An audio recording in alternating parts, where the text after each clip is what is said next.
축구팬 여러분 안녕하십니까. 계속해서 이적 시장 점검하고 있습니다. 아무래도 뭐라고 해야 될까요? 이 이적 시장이 지금은 좀 일찍 끝나는 편이기 때문에 지금이 중간 점검이기는 합니다만 뭐 중간 점검인 동시에 거의 다 마무리가 되어가는 중인 것 같기도 합니다.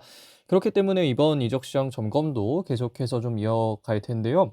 2026년에도 건빨의 의지는 이어집니다. 포항 슬러스 그리고 FC 서울 두 건빨을 사용하는 구단의 이적 시장 과연 어떻게 흘러가고 있는지 지금부터 한번 살펴보겠습니다. 우선 포아슬러스부터 보도록 하겠습니다. 포아슬러스 지난해 베스트 11 플러스 6명부터 보자면 황인재 키퍼, 황현서, 전민광, 신강훈, 이태석, 오베르단, 김동진, 어정원, 그리고 조르지, 주닝요, 이호재 이렇게 11명의 선수가 베스트 11이었고요. 홍윤상, 강민준, 박승욱, 김인성, 이동희, 기성용 이렇게 또 6명의 선수들이 가장 많은 출전 시간을 가져갔었습니다. 이 중에서 키퍼는 사실 뭐 그렇게 눈에 띌 만큼의 이적은 없다고 보는 게 맞겠고요. 그리고 수비진에서는 가장 크게는 뭐 박승욱, 이동희, 아스프로 이 정도 선수들이 나갔습니다. 이외에도 이적이 있었습니다만 뭐 그렇게까지 볼 건 없는 것 같고요. 그리고 미드필더도 김종우, 백성동 그리고 오베르단 이 중요한 3명의 선수들이 나갔습니다. 이외에도 이적이 있었지만 이 정도만 보고요. 공격진에는 강현재 그리고 홍윤상 선수가 팀을 떠나게 됐습니다. 보강 포인트를 보자면 다양한 선수가 빠진 센터백과 미드필더의 보강이 필요했고요. 최전방 뎁스가 다소 아쉬운 점이 있었기 때문에 이 뎁스도 보강이 필요했습니다. 이에 대해서 주요 인으로는 이승환 선수가 임대 복귀를 했고 수비진에는 왼쪽 풀백으로 김예성 선수가 들어왔고 센터백 진시우 선수가 들어왔습니다. 사실 센터백들이 좀 나가기는 했습니다만 그럼에도 센터백 뎁스가 나쁘지만은 않았기 때문에 이 정도 라인업이 구성되어 있다는 걸 확인하실 수가 있겠고요. 미드필더에는 김승호, 니시아 켄토 그리고 이수아 선수가 들어왔고 공격진에 김용학, 황재환, 송승범, 정한민, 트란지스카 이 5명의 선수가 추가로 영입이 되면서 2선 강화까지 이뤄냈던 포항 슬러스였습니다. 자, 이러한 이적 시장을 반영해서 베스트 11을 새롭게 구성하면 같은 3-4-3을 구성한다는 가정하에 황인재 키퍼, 백스리 한현서, 전민공, 박찬영, 어정원, 니시아 켄토, 기성용, 강민준, 조르지, 주닝유, 이호재 선수가 들어갑니다.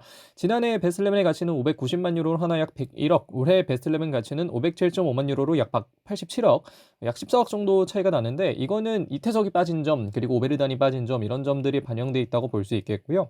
사실 선수들이 좀 많이 빠졌습니다만 그 영입들이 포항이라서 좀 기대되는 측면이 있는 것 같습니다. 박태하 감독이 사용할 만한 여러 가지 전술들이나 혹은 포항 슬러스 자체가 가지고 있는 이 비교적 네임밸류가 낮은 선수들을 살리는 능력 이런 것들은 시간이 가면서 계속해서 증명이 되고 있기 때문에 포항이 얼마나 이 선수들을 잘 살릴지가 좀 더 궁금해지는데요. 과연 박태하 감독이 어떤 대비를 하고 있을지 이 전지훈련지에서 어떤 전술들을 준비하는지가 여러분들께는 굉장히 중요한 보실 만한 포인트가 아닐까 그렇게 정리를 드릴 수 있겠습니다.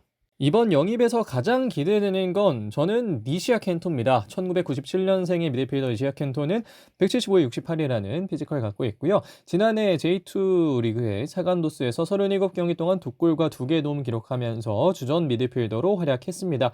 이 선수 활동량도 굉장히 또 많은 편이고 그리고 체력적인 강점을 지니고 있다는 게 활동량이라는 강점에서 드러나는 포인트가 아닐까 하는 생각이 들고 해외 무대는 이번 이적이 처음입니다. 지금까지는 계속해서 일본에서만 뛰었고요. 팀 내 출전 시간 8위를 기록했고 중요한 역할을 수행했다는 거 앞서서 말씀드린 대로 그대로 또 출전 시간에서도 반영이 되고 있습니다.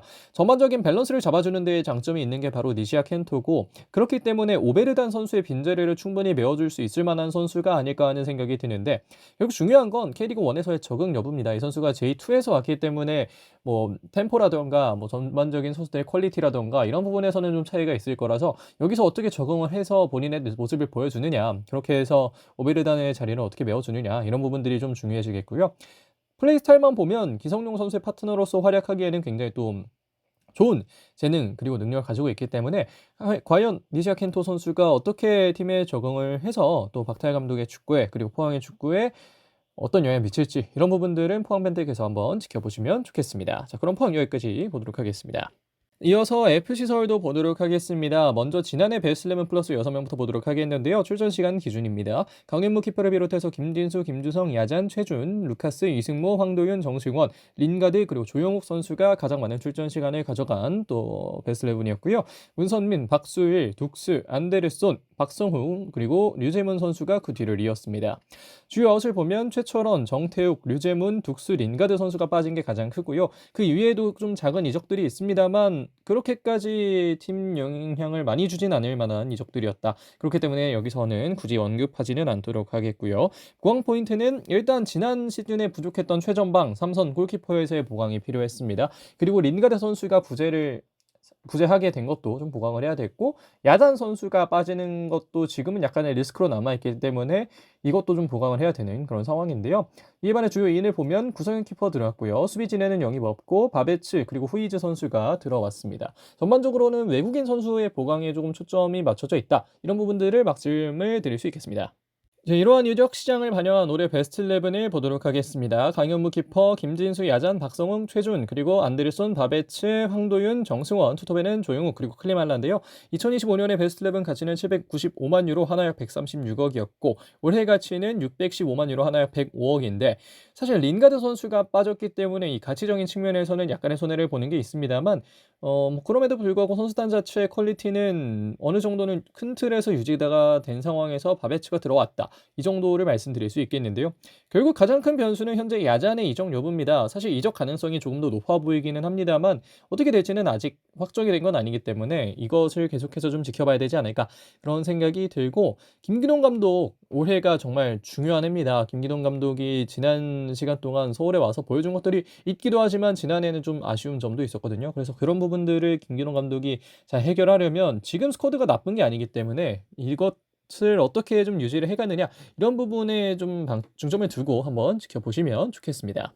이번 겨울 이적 시장 서울이 영입한 선수들 중 가장 제가 주목하는 선수는 미드필더 바베츠 선수입니다. 1999년생의 미드필더 호르블 바베츠는 187을 77이라는 좋은 피지컬을 가지고 있는 선수인데요.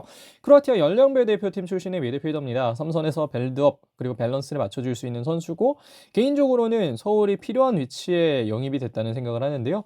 바베츠는 크로아티아 1부 오시에크에서 주전 3선으로 활약했습니다. 16경기 나서서 한 골과 한 개도 기록했고 투볼란치 중에 한 자리에서 경기를 소화하는 빈도가 많았고요. 이 투볼란치 중 한 자리에서 소화했다는 게 특히나 서울에게는 이 선수를 더 높게 평가할 만한 요소가 아니었을까 하는 생각이 되는 것 같습니다. 삼천에서 앱서울은 조율을 해줄 선수가 필요했고 황도윤 선수와 함께 좋은 활약을 펼칠 걸로 기대가 되는데요. 황도윤 선수는 피지컬 쪽으로 봤을 때 전문 삼선을 맡기기에는 다소 아쉬운 점이 있는 선수죠. 그 이외의 장점이 많지만 전문 삼선보다는 8번 위치에서 조금 더 좋은 활약을 해줄 수 있는데 바베츠 선수와 함께 뛴다면 그 장점이 조금 더 살아날 수 있지 않을까 하는 생각이 들고요. 바베츠 선수는 빌드업에도 물론 좋은 모습을 보여줘야겠습니다만 수비적으로도 좀 뛰어난 모습을 보여야 서울의 축구에 훨씬 큰 도움이 될 수 있겠다. 이런 부분들을 말씀드리고 싶습니다. 여기까지 포항 슬러스 그리고 FC 서울의 이적 시장을 점검해 봤습니다. 2026년에도 건발의 유지는 이어지고 이 두 팀이 지난해 또 파이널 A에 진출해서 또 성과를 냈던 만큼 올해에도 성과를 내기 위해서 많은 노력을 하고 있을 텐데 과연 또 이런 이적 시장에서의 일들이 그리고 앞으로 이어질 일들이 또 어떻게 펼쳐질지 여러분들께서도 관심을 갖고 지켜봐 주시면 좋겠다는 생각이 듭니다. 자, 그럼 이번 영상은 여기서 마무리하도록 하겠습니다. 고맙습니다.